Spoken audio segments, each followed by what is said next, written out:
Hey everyone, this is Kirk Martin, founder of Celebrate Calm, and I want to talk today about screens. And that's everything from video games to iPads to smartphones, anything to do with a screen, because it's a huge deal with your kids, and it's one of the number one questions we get all the time. And I want to address this in maybe like 4 or 5 different ways because it's on the mind of everybody, and I think there are very positive solutions you can take to break this cycle of your kids with their heads in the screen all the time.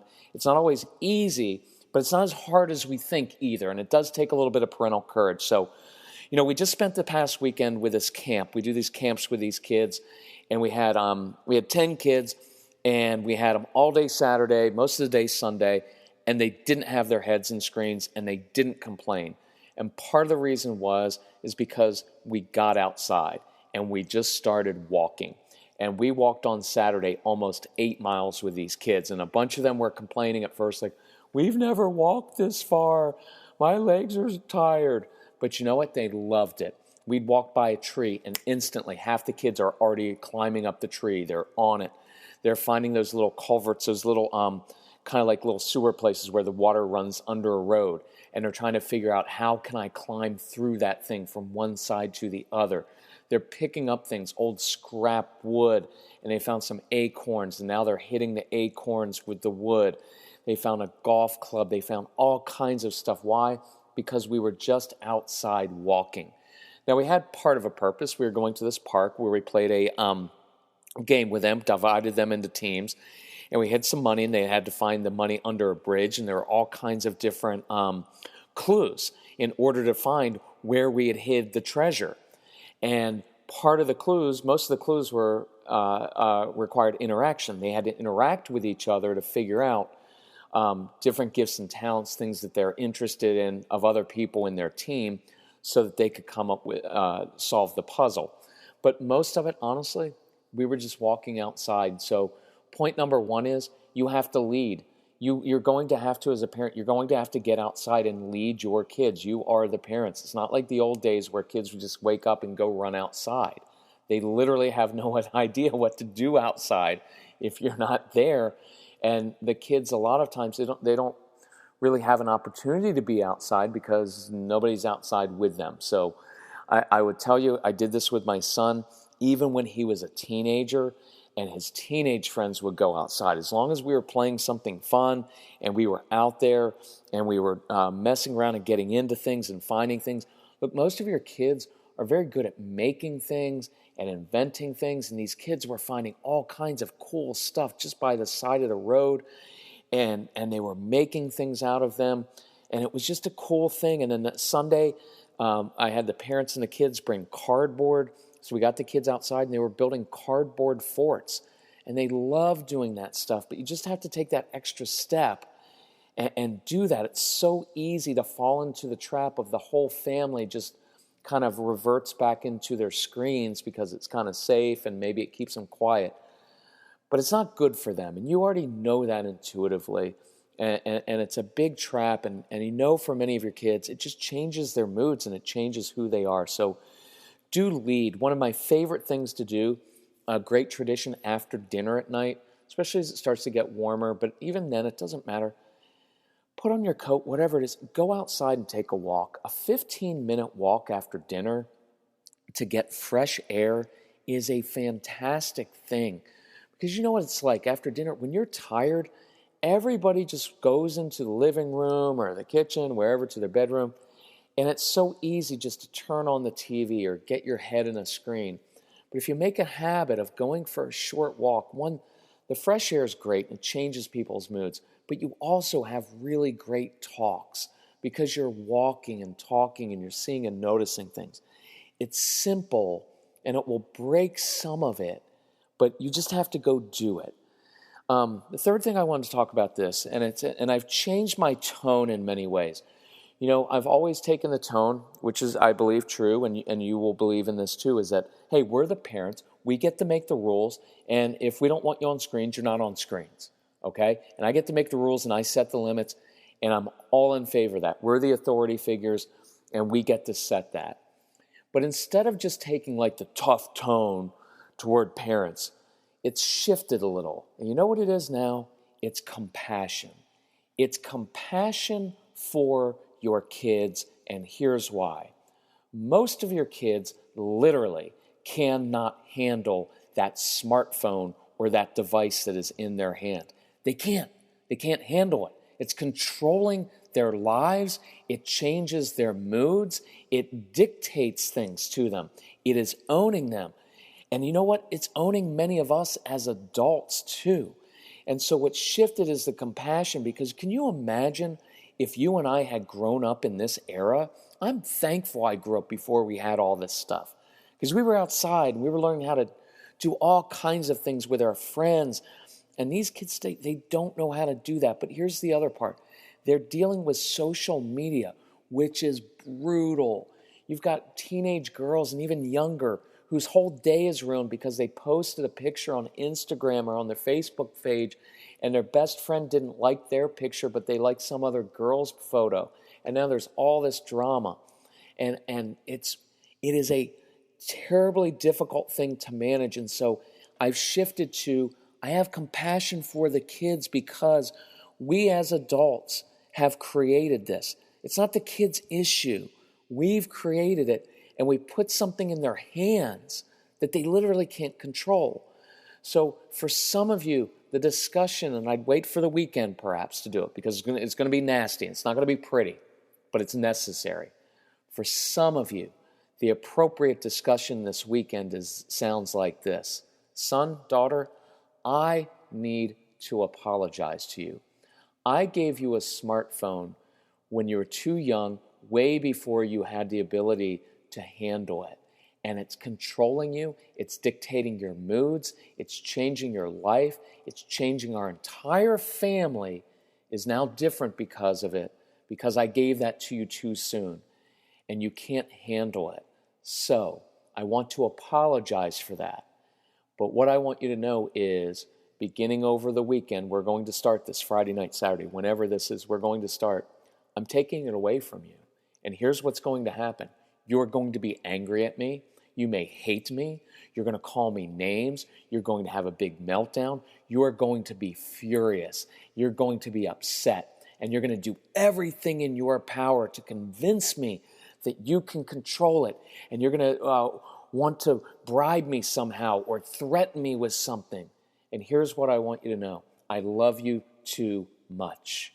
And I have compassion for you. And the compassionate thing to do is to follow through. And here's what I want you to know. I don't need you to like me. I don't need you to be happy with me. And you may be angry at me for a month. You may not even talk to me. And I'm okay with that, because here's what I want you to know. As your mother, as your father, as your parent, I will always do what is best for you, even when it becomes very inconvenient for me. So, this is happening. And I guarantee you, if you do that and you stick to it, and it will be awful, it will be ugly. And that's why I like letting them know, here's what you're going to do. I know you're going to be angry and mad. I know you're going to try to convince me, and you're going to try to, negotiate with me. Let them know what's going to happen, but it's not going to work. But I guarantee you, if you do this, and if you can have the courage and persistence and fortitude to stick with this, and then replace that time with family time, doing fun things together outside, doing different things, and just being firm with this, I guarantee you one day, and it may not be for 3 months, it may not be for 3 years, but I guarantee you this child will eventually come to you and they will thank you, because they don't have the maturity now. No kid is going to come and say, Mom, Dad, listen, you gave me this smartphone and all these devices, and I've just determined I can't control them. They control my mood. They control everything, and so I can't handle them. So I really just want to give you this back. They're not going to do that. And I know we want them to, but we're the leaders in the home. We have to make the tough choices because they can't, and they won't. And we have to put up with all the nasty mess that comes, but I guarantee you they will thank you. And I know from my own life and experience that Casey came to me afterwards, and it was months and months afterwards, and he said, Dad, thank you for what was doing right doing what was right for me, because at the time I thought that I couldn't live without this thing. But then I learned that I could, and it was so much more peaceful. And I actually have control of my life and control now of my screens. I know how to do it. So I encourage you, in whatever form that needs to be, I encourage you to do it. And I don't mean to sound like a jerk, but I have so many parents who will come to me at workshops or whatever, phone consultation, whatever. Hey, what do I need to do? And I'll tell them, and they won't do it. And you know what? It's not. If you want to, I don't do guilt, but if you want to look at it in a different way, it's not fair to your kids to hand. Right? It's like handing them a little bit of heroin and saying, like, listen, or cocaine. Say, listen, after school, just do a little bit of blow, just a little bit. Just do a little bit, take the edge off, because I know all the other kids are doing it, and I know that you're kind of bored, and I know that you like doing this, so just do a little bit of it, and we'll all be happy, because you'll do a little bit of cocaine, take the edge off of you, you won't be bugging me. You wouldn't do that, and I'm not equating the two, but I am equating them in the sense that it does control their life, and I'm not saying it's addictive, although some of your kids are addicted to it, because it can't live without it. The very fact that you dread, watch, see if this makes sense. The very fact that at this moment, many of you are dreading this decision and will do anything to justify not doing it is proof that your kids are, whatever words you want to use with it, addicted to it or can't control it, because you know when you have that discussion, they're going to freak out and flip out. So you're going to try to get around it any way you can. And look, there's no way to do it except to be the adult and be the grown-up and be the leader.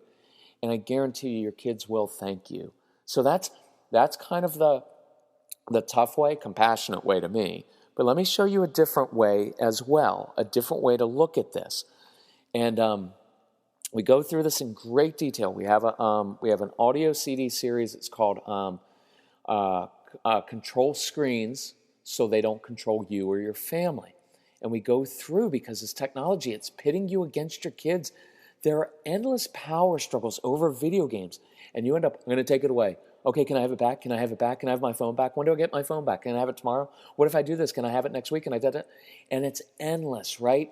And all those questions, right? Like some of you already have pressure to give your toddler an iPad, right? And you're worried about their imagination and their social skills being stunted. And your teens are pulling you away from you because their heads are in screens all the time, right? And so we go through, how do you do this, right? When your kids would literally play Minecraft all day, every day if you allowed them, right? And what about, it's hard because the schools sometimes force your kids, in a sense, to use a tablet for homework.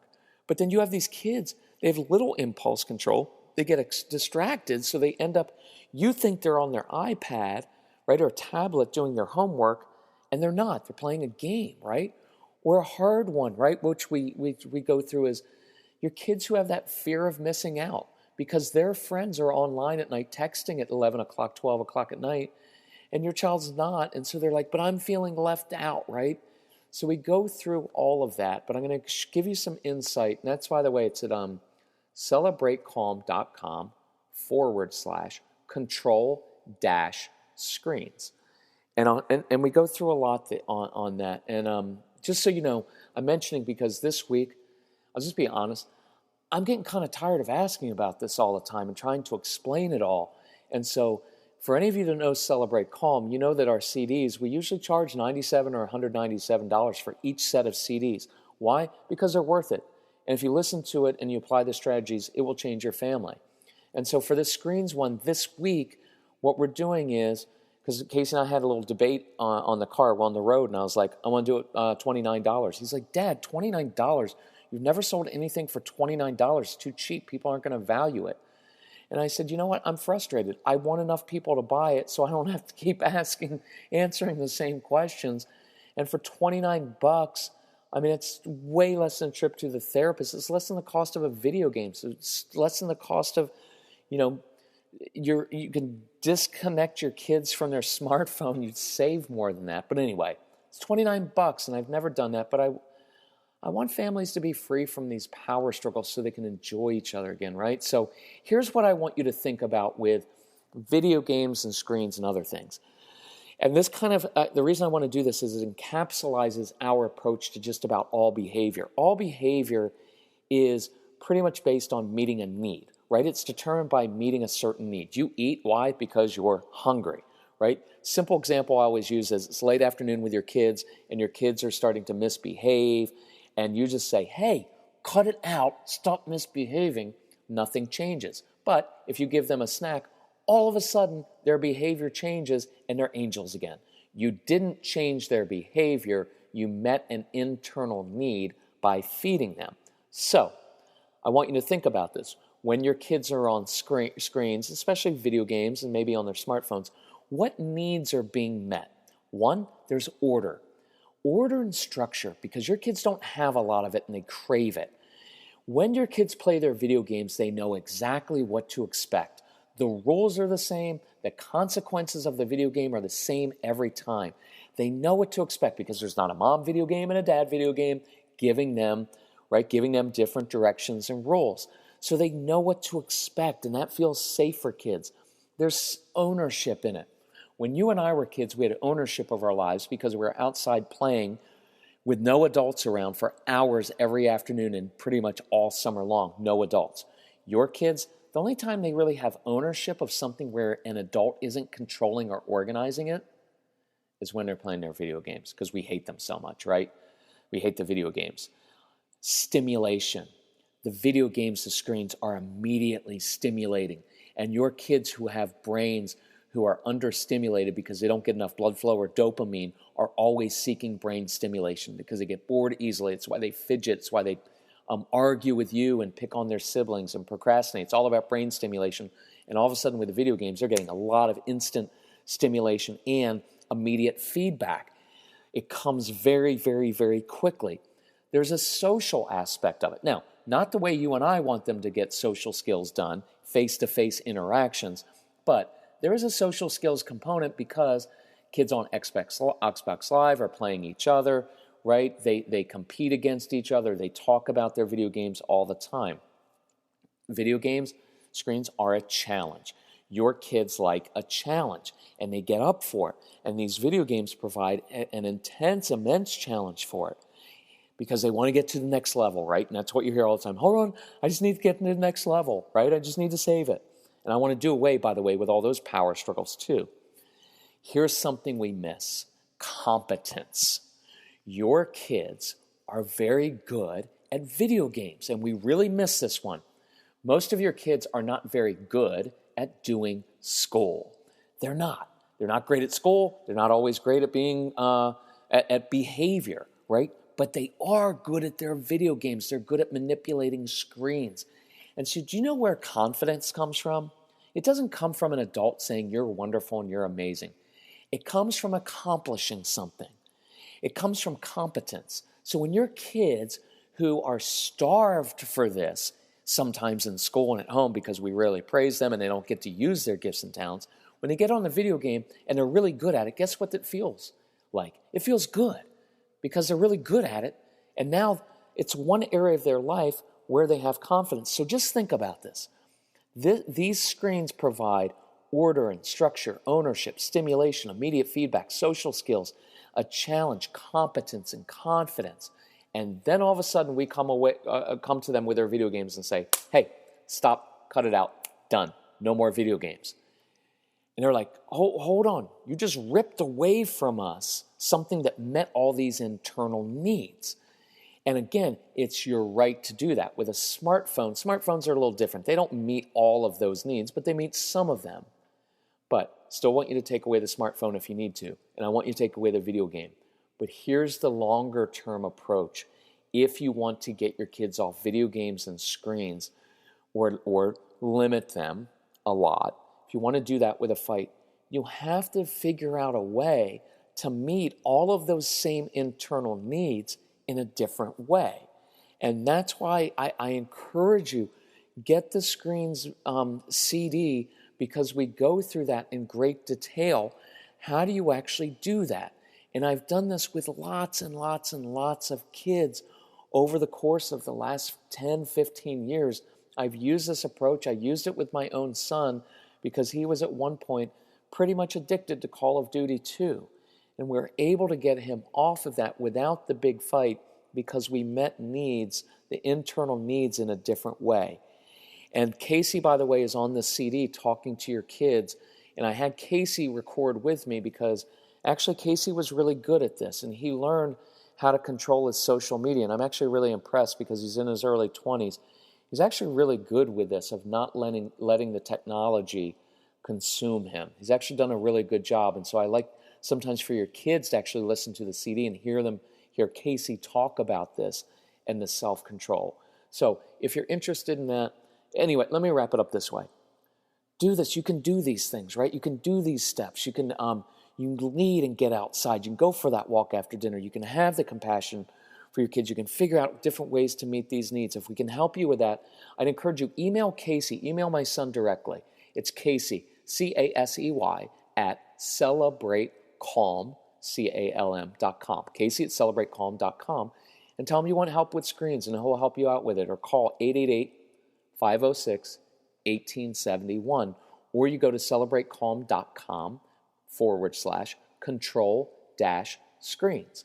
And you can look at everything that's in this package. And again, it's $29.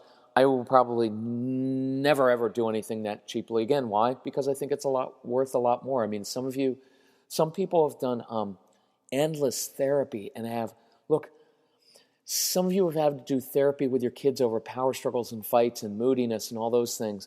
And they didn't necessarily need therapy. They just need to get off the screen so you didn't have so many power struggles, right? So I just encourage you to do this, whether you get the screens thing or not. Do be proactive with this. Show your kids a different way and lead with it. I guarantee if you start getting outside, I'll give you one more thing to do. Do this when you listen this night. Go home and talk to your kids and say, guys, we need to talk about screens. They're going to be like, oh, you're going to take them away. And you may just say, you know what? Mom and I, Dad and I, or I'm having trouble controlling my own screens. Have you noticed we're on screens all the time? Could you guys actually come up with some ideas to help us not be on our screens so much? Because we don't really like that either. And their jaws are going to be left open, wondering, why are you doing this? Why? Because you're the adult and the leader. And if you can't control yourself and your screens, how can you expect your kids to? So thank you for listening. Hope you found this helpful. And just let us know if we can help you. We're at celebratecalm.com, and we'll be glad to help you anytime. Thanks so much. Bye-bye.